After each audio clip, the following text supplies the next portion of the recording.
same lesson, that is chapter number 3, manufacturing industry, and that's a mineral waste. Okay.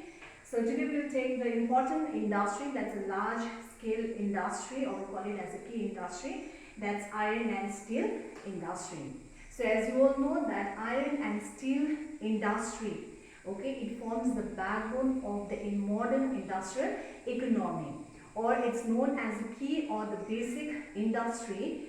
As all other industries, they depend on iron and steel for the machineries. So a country without establishing or without developing the iron and steel industry cannot have other industry, or they cannot imagine of having the other industry. Okay, because they need the machineries which are made out of iron and steel. And these iron and steel industry is an index. You can take it as an index to show the level of economic growth or the growth of the country. Okay.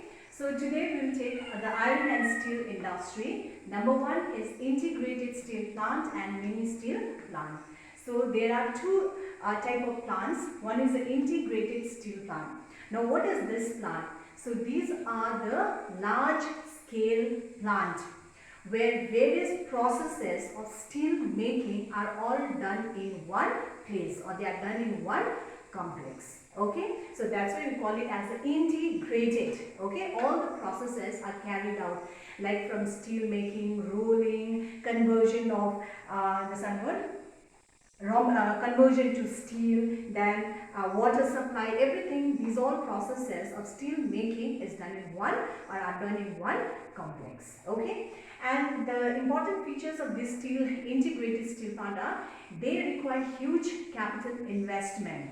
Number two, they require large number of laborers or the workers. That's also the one advantage. It generates employment opportunity. And the third one about this integrated steel plant is they use a blast furnace. Okay. So now next one you have the mini steel plant. So these are the steel plants only where, okay, they use the electric furnace instead of the blast furnace. They use electric furnace, and they use scrap iron as the raw material, which is easily available. Okay, and as the name suggests, the mini, so the requirement of capital labor is less as compared to that of the integrated steel plant. Okay, so in India we have around nearly 175 mini steel plants in our country. So now we will take, and what is the difference? Okay, or we can say what is the advantage of the mini steel plant over the integrated steel plant? Then number one, they cause less pollution. The mini steel plant, they cause less pollution because they use electric furnace. Okay, so therefore they are eco-friendly. And second point is that their raw material is easily available as they use scrap iron. Okay, and moreover the capital requirement and the labor requirement is also less as compared to the integrated steel plant. So now we'll take the first integrated steel plant, that is in the private sector. We call it as Tata Iron and Steel Company, TISCO. Okay, but now in the year 2005 it has been renamed as Tata Steel Company, or we call it as a Tata Steel Limited.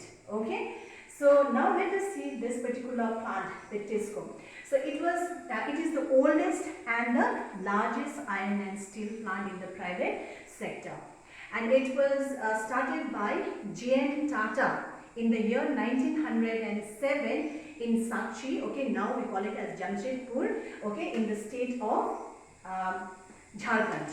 Okay, so now let us see the location. First, where is this Tata Iron and Steel Company, TISCO, located, or Tata Steel Company or the Tata Steel Limited located in our country?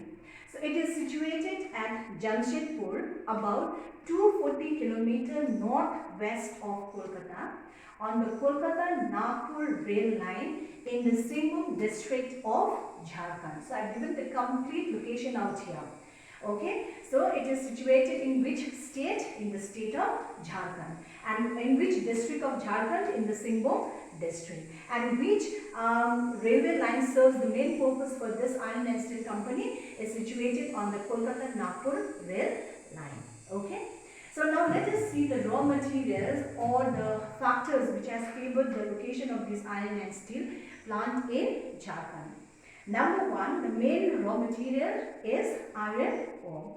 So iron ore is obtained from Guru Mahisani mine in Keonjhar district of Odisha and Naumandi mine in Singhbum district of Jharkhand. So please remember, one is Guru Mahisani mine, okay, it's in Mayurbhanj district of Odisha, and Naumandi mine in Singhbum district of Jharkhand. So you got to remember the state also, and at the same time the name of the district and the mine.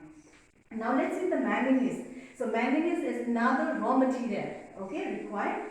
So it is Joda in Keonjhar district of Odisha. So from this mine they take the or they get their raw material of manganese. Okay, as you know, what is the purpose of manganese, or for what purpose of manganese is used in iron and steel industry? To make iron and steel strong, or tough and rust proof. Then we have the dolomite limestone, and this dolomite and limestone is obtained from Sundargarh district of Odisha. Okay. Then coal as the source of power is obtained from Jharia and Bokaro. These are the two main coal fields of Jharkhand, okay, within the state itself. And water supply for cooling purpose and all. It's from two important rivers, that's Karkai and Subarna Rekha. So apart from these factors, there are other factors also, like it has abundant supply of labor from the neighboring states of Bihar, okay, then West Bengal, Uttar Pradesh and Odisha. Then, and this particular the company is well linked by the, as I've already told you out here, Kolkata, Nagpur rail line, and also it's well linked by the road. So these are the some of the factors, okay, that has enabled the Tata Steel Company to flourish in Jamshedpur in the state of Jharkhand.